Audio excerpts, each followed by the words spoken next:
એ હોજ હવાર કે યાદ કરીને અમે રાત દાડો તે તારી વાતો તે ગોડી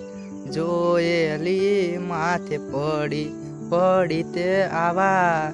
કુદરતે લખ્યા આવા લેખ ભગવાન હવે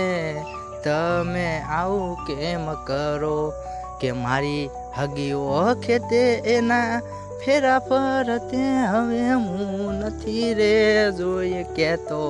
એ ભગવાન આવું કેમ